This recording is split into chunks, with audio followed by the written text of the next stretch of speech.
Le téléphone sonna au milieu de la nuit.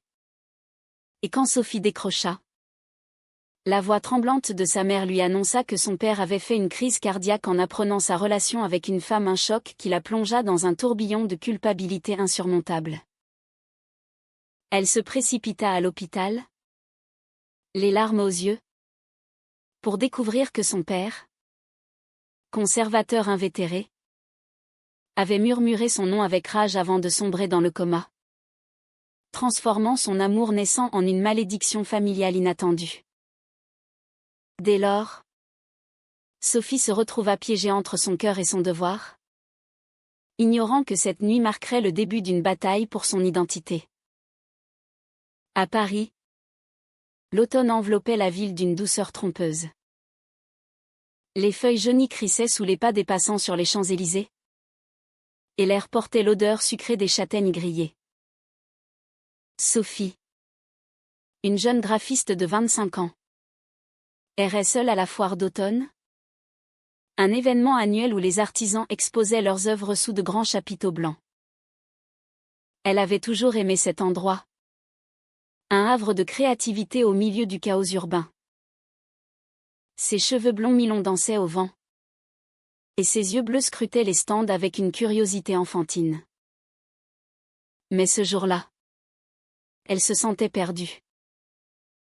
Fraîchement diplômée, elle luttait pour trouver un emploi stable. Et sa famille, installée en banlieue, la pressait de rentrer au bercail pour épouser un bon parti, un homme. Bien sûr. C'est alors qu'elle la vit. Alexia Dumont, la PDG redoutée de Dumont Industries, une multinationale spécialisée dans les technologies vertes. À 35 ans, Alexia était une légende dans le monde des affaires, cheveux noirs impeccables, yeux verts acérés, un tailleur sur mesure qui soulignait sa silhouette athlétique. On la surnommait la Louve pour sa férocité en négociation. Elle se tenait devant le stand de Sophie, où celle-ci exposait ses illustrations numériques inspirées de la nature parisienne. Alexia s'approcha, son regard perçant fixant une œuvre représentant la scène au crépuscule. « Vous avez du talent, dit Alexia d'une voix ferme mais chaude. Mais vous le gaspillez ici. Venez travailler pour moi. » Sophie cligna des yeux, stupéfaite. Pardon ? Je ne suis pas à la recherche d'un emploi comme ça. Alexia sourit. Un sourire qui n'atteignait pas tout à fait ses yeux. Vous l'êtes maintenant. J'ai besoin d'une graphiste pour ma campagne publicitaire. Et je vous choisis. Ce fut le début. Sophie, flattée et intriguée, accepta un entretien le lendemain. Elle ne savait pas encore que cette rencontre n'était pas fortuite. Alexia l'avait repérée des semaines plus tôt via un réseau social, attirée par son portfolio et, plus subtilement, par son profil personnel. Mais pour l'instant, c'était professionnel. Ou du moins, c'est ce que Sophie se disait. Les jours suivants furent un tourbillon. Sophie intégra l'équipe de Dumont Industries, un gratte-ciel de verre au cœur de la défense. Alexia la prit sous son aile, la protégeant des ragots internes car oui, les rumeurs circulaient déjà. La nouvelle favorite de la PDG. Sophie travaillait dur, créant des visuels qui propulsaient la campagne vers le succès. Mais au fil des réunions tardives et des cafés partagés, une connexion se tissa. Alexia, habituellement distante, se confia un soir sur son passé, une enfance dans une famille bourgeoise où l'homosexualité était tabou. Un mariage forcé à 20 ans qui s'était soldé par un divorce amer. « Je me suis battue pour être qui je suis », murmura Alexia, ses yeux verts adoucis par la lueur des néons. « Et toi ?» Sophie hésita. Elle n'avait jamais avoué à quiconque son attirance pour les femmes. Chez elle, à Versailles, ses parents catholiques pratiquants voyaient l'amour comme un devoir hétérosexuel. Je ne sais pas. J'ai peur. Alexia posa une main sur la sienne. Je te protégerai. Ce geste scella quelque chose.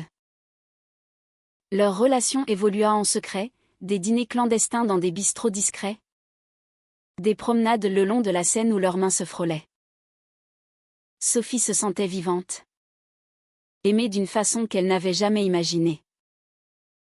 Mais les fissures apparurent vite. Un collègue jaloux, Marc, surprit un regard complice et commença à murmurer.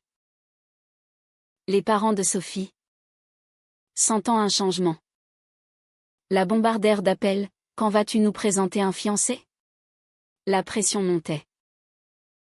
Sophie confia ses doutes à Alexia lors d'une nuit pluvieuse dans l'appartement haussmannien de celle-ci. Et si ma famille l'apprend? Mon père est si traditionnaliste. Il me renierait. Alexia la serra contre elle. Je ne les laisserai pas te faire du mal. Tu es à moi maintenant. Mais Sophie ignorait le passé sombre d'Alexia, une ex-compagne qui l'avait trahi publiquement, exposant leur relation et ruinant sa réputation temporairement. Alexia avait juré de ne plus jamais être vulnérable. Elle protégeait Sophie non seulement par amour, mais par peur de revivre cette humiliation. Un soir, lors d'une réception d'entreprise, Marc confronta Sophie. Je sais pour vous deux. Attention. La louve dévore ses proies. Sophie paniqua. Courut vers Alexia. Celle-ci, furieuse, licencia Marc sur le champ. Un acte qui alimenta les rumeurs. Sophie se sentit protégée, mais aussi piégée. Était-ce de l'amour ou du contrôle? La tension culmina quand les parents de Sophie l'invitèrent à dîner. Elle mentit, prétextant du travail. Mais son père, suspicieux, engagea un détective privé. Les photos arrivèrent, Sophie et Alexia main dans la main. Le téléphone sonna cette nuit-là. Le choc. La crise cardiaque. Sophie, à l'hôpital, fixait son père inconscient. Sa mère pleurait, c'est à cause de toi. Cette abomination. Sophie s'effondra. Alexia arriva en trombe, ignorant les regards hostiles. Je m'occupe de tout, murmura-t-elle. Mais Sophie se demanda, à quel prix? Sophie passa la nuit à veiller son père, le cœur déchiré entre culpabilité et colère. Comment un amour pouvait-il causer tant de douleur? Alexia resta à ses côtés, organisant les meilleurs soins, payant les factures discrètement. Mais cette générosité masquait une possessivité croissante. Reste avec moi, insistait Alexia. Ta famille ne te comprend pas. Le lendemain, Sophie rentra chez elle, épuisée. Son appartement modeste dans le Marais contrastait avec le luxe d'Alexia. Elle relut les messages de sa sœur, Claire, qui la suppliait de revenir à la raison.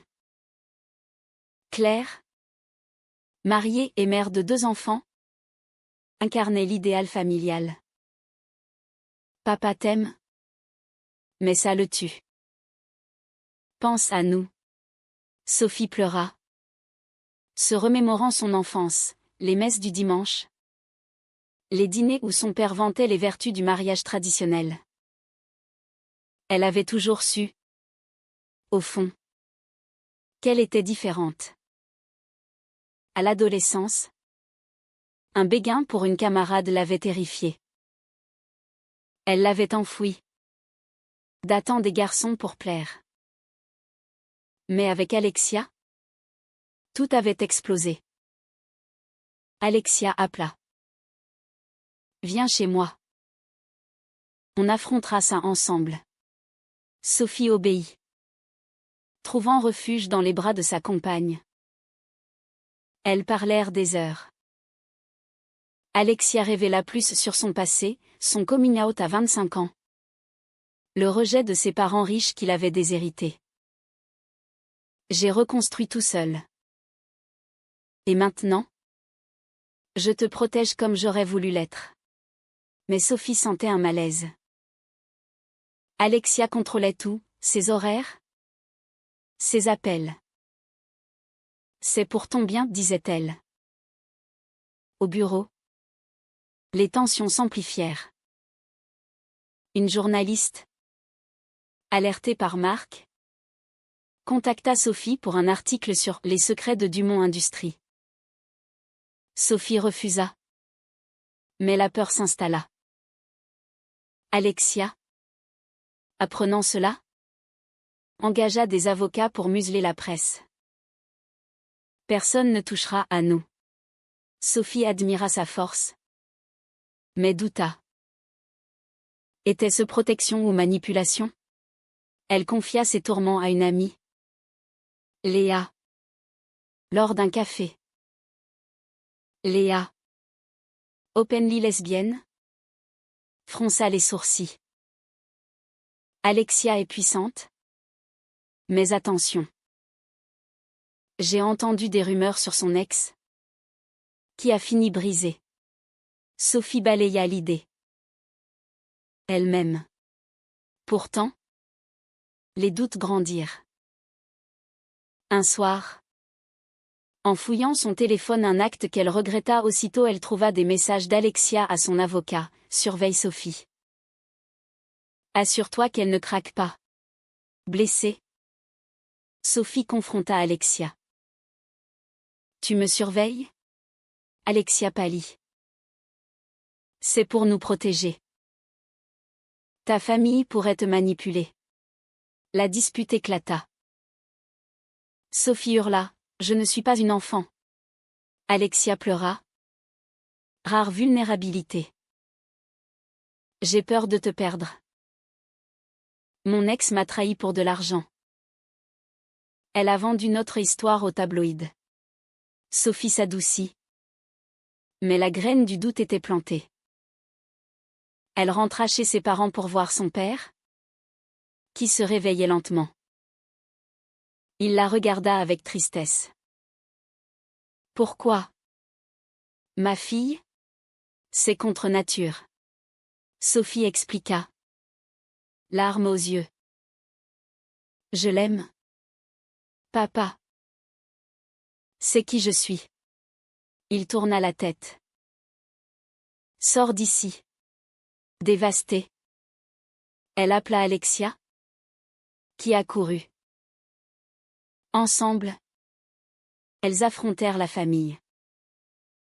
La mère hurla, vous détruisez notre famille. Alexia resta calme. Sophie mérite d'être heureuse.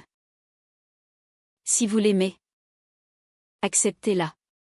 Mais le père, faible, murmura, jamais. Sophie choisit, elle partit avec Alexia, coupant les ponts temporairement.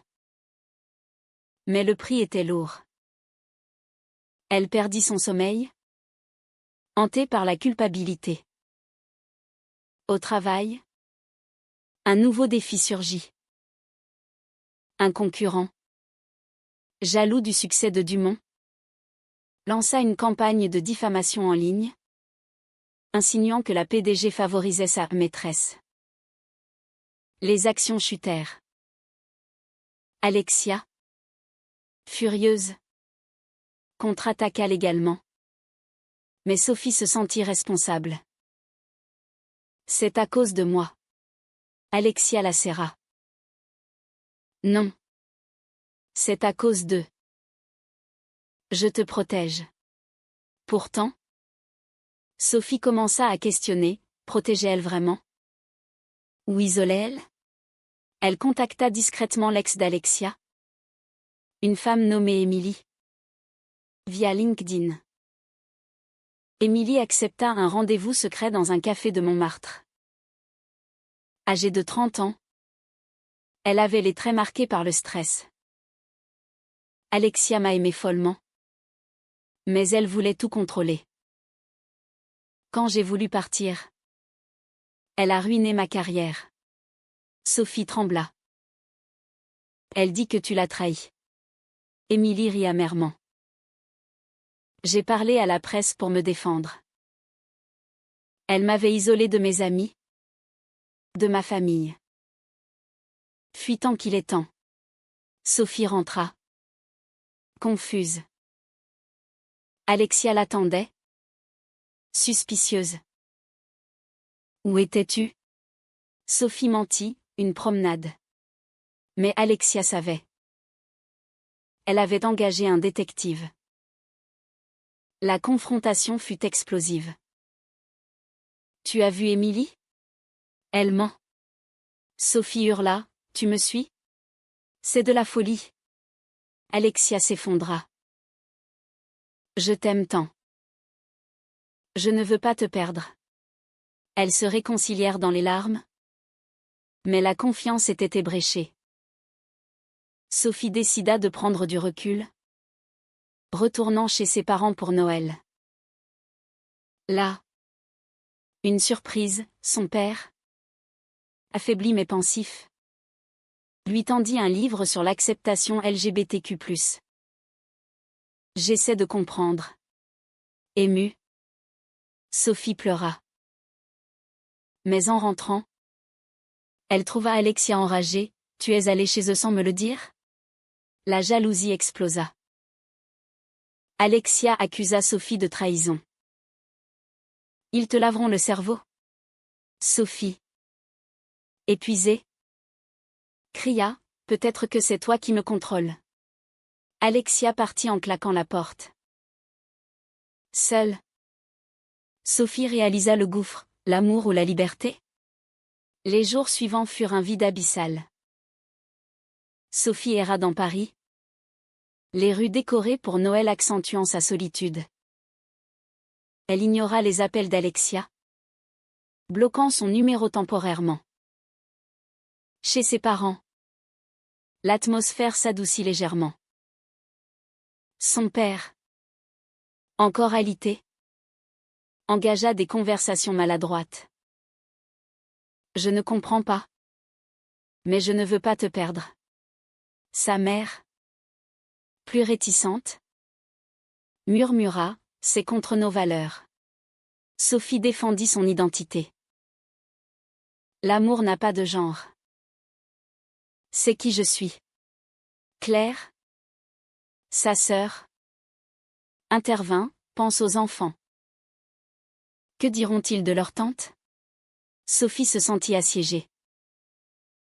La société française, malgré ses avancées, portait encore des stigmates, regard en coin dans le métro. Article sur les menaces à la famille traditionnelle. Elle lut des forums en ligne, où des lesbiennes partageaient des histoires similaires de rejet.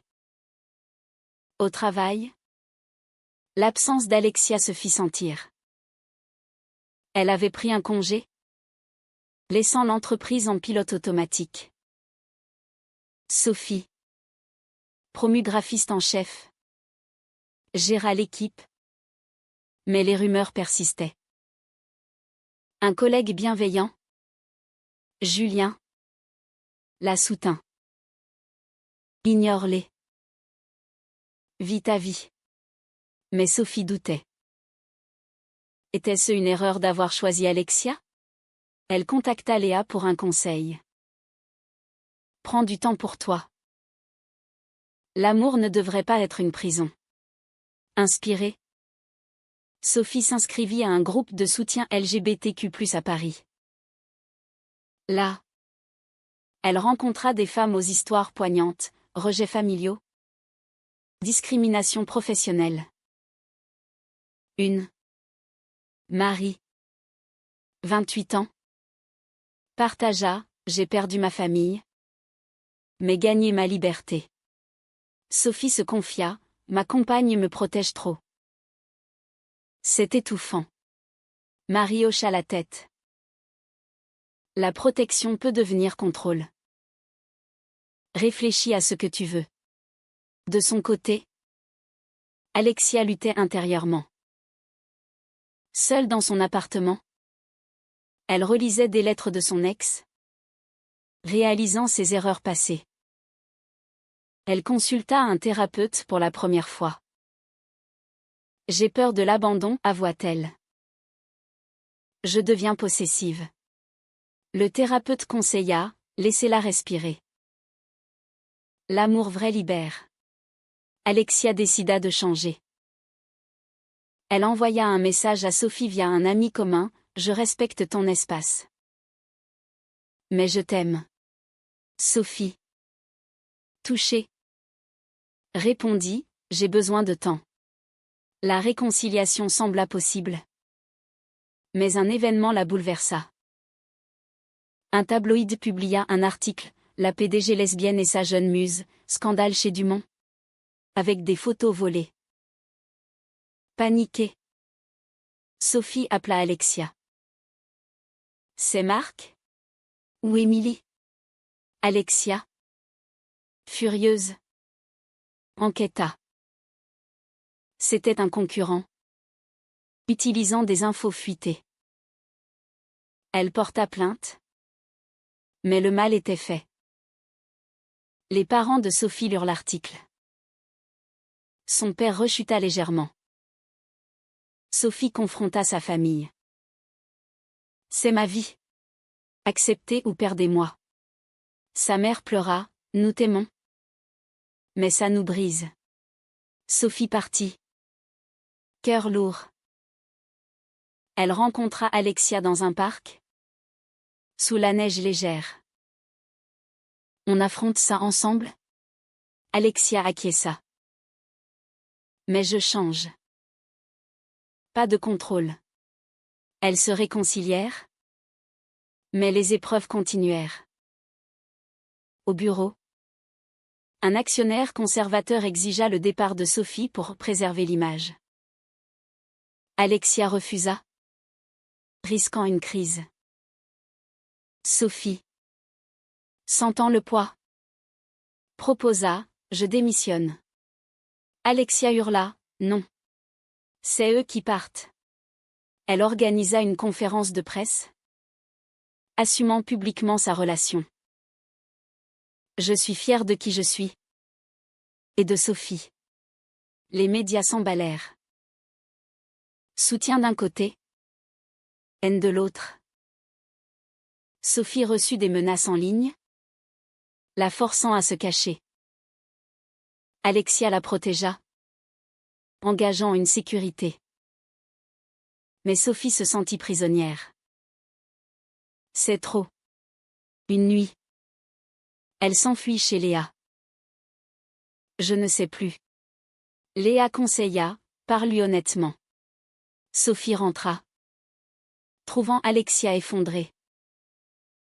Je t'étouffe. C'est ça? Sophie hocha la tête. J'ai besoin d'équilibre. Elles négocièrent, thérapie de couple. Espace personnel. Mais la société frappa encore. Un groupe anti-LGBT manifesta devant Dumont Industries. Alexia tint bon. Mais Sophie craqua. Elle contacta ses parents pour une ultime confrontation. Venez me voir tel que je suis. Ils acceptèrent un dîner tendu. Alexia resta en retrait. Le père admit, j'ai peur pour toi. Le monde est cruel. Sophie répondit, mais avec amour. On surmonte. Ému. Il serra sa main. Un pas vers l'acceptation. Pourtant, une trahison surgit. Claire, jalouse ou manipulée, avait fuité des infos au tabloïd pour sauver Sophie. Blessée, Sophie la confronta. Pourquoi? Claire pleura, je pensais te protéger. Sophie coupa les ponts avec elle. Le prix de l'authenticité. Alexia, apprenant cela, réconforta Sophie. On est plus forte ensemble. Mais les doutes persistaient. Sophie se demanda, valaient-ils tous ces sacrifices? L'hiver enveloppa Paris d'un manteau blanc. Mais le froid intérieur de Sophie était plus mordant. Après la trahison de Claire, elle se replia sur elle-même, passant des nuits à questionner ses choix. Alexia, sentant la distance, proposa une escapade à la campagne, dans une maison de famille en Normandie. Pour nous retrouver. Sophie accepta, espérant guérir. Le voyage en train fut silencieux, chacune perdue dans ses pensées. À l'arrivée, la maison rustique offrait un contraste avec leur vie urbaine, cheminée crépitante, vue sur la mer agitée. Là, elles parlèrent vraiment. Alexia avoua ses peurs profondes, mon père m'a rejetée quand j'ai divorcé. J'ai juré de ne plus être faible. Sophie partagea, ma famille m'étouffe avec leurs attentes. Mais je les aime. Elles firent l'amour non pas charnel, mais émotionnel, des confessions, des larmes, des promesses. Je te laisse respirer, jura Alexia. De retour à Paris, les choses s'améliorèrent. Sophie reprit contact avec son père, qui progressait en thérapie familiale. Sa mère, lentement, accepta des appels. Claire s'excusa, mais Sophie garda ses distances. Au travail, Alexia délégua plus, permettant à Sophie de briller indépendamment. Leur relation devint un modèle discret pour certains employés LGBTQ+. Mais la société n'oubliait pas. Une pétition en ligne demanda le boycott de Dumont pour promotion de l'homosexualité. Les ventes chutèrent. Alexia, stressée, rechuta dans ses vieux travers, appels constants, surveillance subtile. Sophie le remarqua. Tu recommences. Alexia s'excusa. C'est la pression. Une crise majeure éclata quand un partenaire clé rompit le contrat, citant valeurs incompatibles. Alexia, furieuse, accusa Sophie indirectement, si on avait été discrète. Sophie explosa, c'est ça. L'amour? Me blâmer? Elle partit, séjournant chez Marie du groupe de soutien. Marie, compatissante, partagea son histoire, j'ai quitté une relation toxique. La liberté vaut plus. Sophie réfléchit. Était Alexia toxique? Ou juste humaine? Elle appela son thérapeute personnel. Commencé récemment. Je me sens perdue entre amour et identité. Le thérapeute, choisissez ce qui vous élève. Sophie décida d'une pause.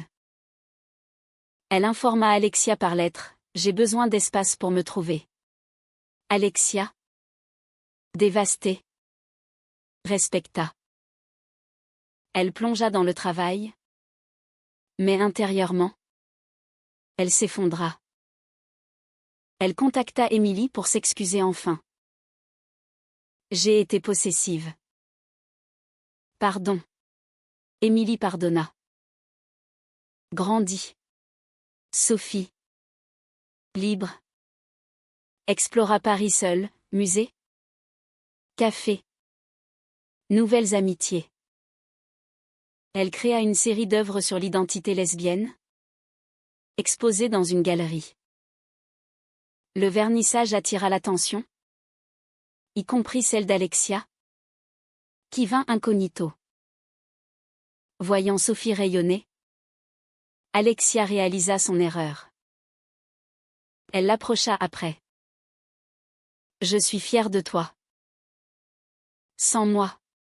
Sophie sourit tristement. Avec toi. Mais différemment. Elles parlèrent des heures. Alexia promit un vrai changement, thérapie intensive. Respect mutuel. Sophie accepta une seconde chance. Mais avec conditions, transparence, indépendance. La relation reprit. Plus équilibrée. Mais un ultime test arriva. Le père de Sophie, guéri, invita le couple à dîner. Je veux essayer. La soirée fut tendue. Question maladroite? Silence. Mais un toast, à l'amour? Quel qu'il soit. Sophie pleura de joie. Pourtant, dehors, des manifestants anti-LGBT les attendaient, alertés par une fuite. Alexia protégea Sophie physiquement, les escortant à la voiture. Je te défendrai toujours. Mais Sophie, marquée, questionna, à quel coup?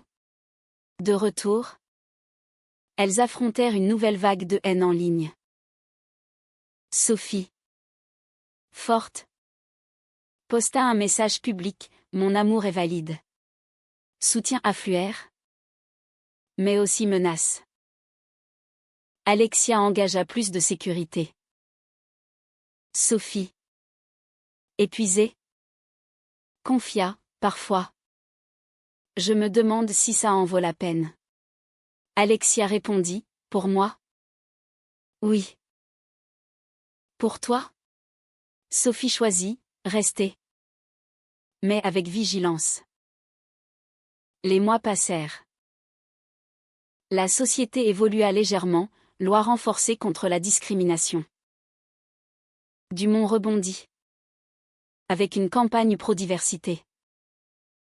Sophie et Alexia grandirent ensemble, apprenant à équilibrer protection et liberté. Mais les cicatrices restaient.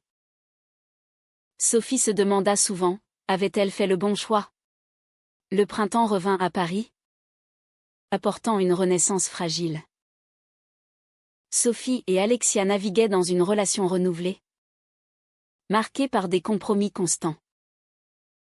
Sophie lança sa propre agence graphique, indépendante de Dumont. Un pas vers l'autonomie. Alexia soutint, sans interférer. Pourtant, les ombres persistaient. Un soir, Sophie reçut un appel anonyme, quitte-la. Où on s'en prend à ta famille. Terrifiée, elle alerta Alexia, qui activa ses contacts policiers. L'enquête révéla un ex-employé rancunier, lié à Marc. Arrêté. Il confessa, votre mode de vie dégoûte. Sophie, choquée, confronta la réalité sociétale, malgré le mariage pour tous. Les préjugés perduraient dans les coins sombres. Elle organisa un événement caritatif pour les droits LGBTQ+, invitant sa famille. Son père vint, mal à l'aise mais présent. Je suis là pour toi. Claire, repentante, s'excusa sincèrement. J'avais tort. Pardon. Sophie pardonna, reconstruisant les liens familiaux patiemment. Alexia, de son côté, affronta son conseil d'administration, imposant une politique inclusive. Un actionnaire partit, mais d'autres applaudirent.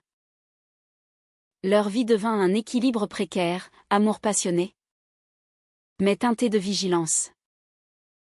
Sophie écrivit un journal intime, capturant ses conflits internes, L'amour me libère-t-il? Ou m'enchaîne-t-il? Un jour, lors d'une promenade au jardin du Luxembourg, Alexia posa la question, épouse-moi. Sophie hésita. Avec tout ça? Alexia, malgré tout ça. Parce que toi et moi, c'est plus fort. Sophie accepta. Mais avec une bague symbolique. Pas légal, encore un engagement privé. Le mariage secret, dans un château provençal, fut intime, amis proches. Famille réconciliée partiellement. Le père de Sophie offrit une bénédiction timide. Mais le bonheur fut de courte durée. Un leak exposa la cérémonie. Scandale renouvelé. Sophie, lasse, questionna Alexia, combien de fois encore? Alexia, autant qu'il faudra. Je te protège. Sophie réalisa, la protection était devenue leur mantra. Mais aussi leur fardeau.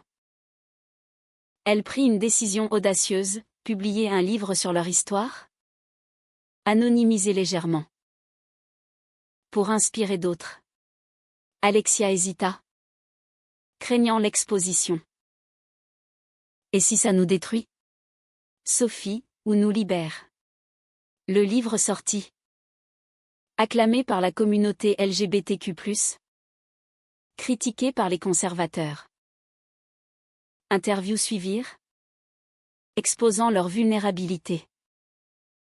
Sophie affronta les caméras, l'amour n'est pas un choix. Le rejet l'est. Son père. Voyant cela, appela, je suis fière. La boucle se boucla. Mais les dommages étaient irréversibles, amitié perdue. Carrières ébranlées. Cœur cicatrisé. Au final, Sophie et Alexia survécurent. Plus fortes. Mais changées. Elles apprirent que l'amour exige des sacrifices constants. Des choix moraux ambigus. Est-ce que protéger quelqu'un à tout prix justifie le contrôle? Ou est-ce une forme de trahison envers soi-même?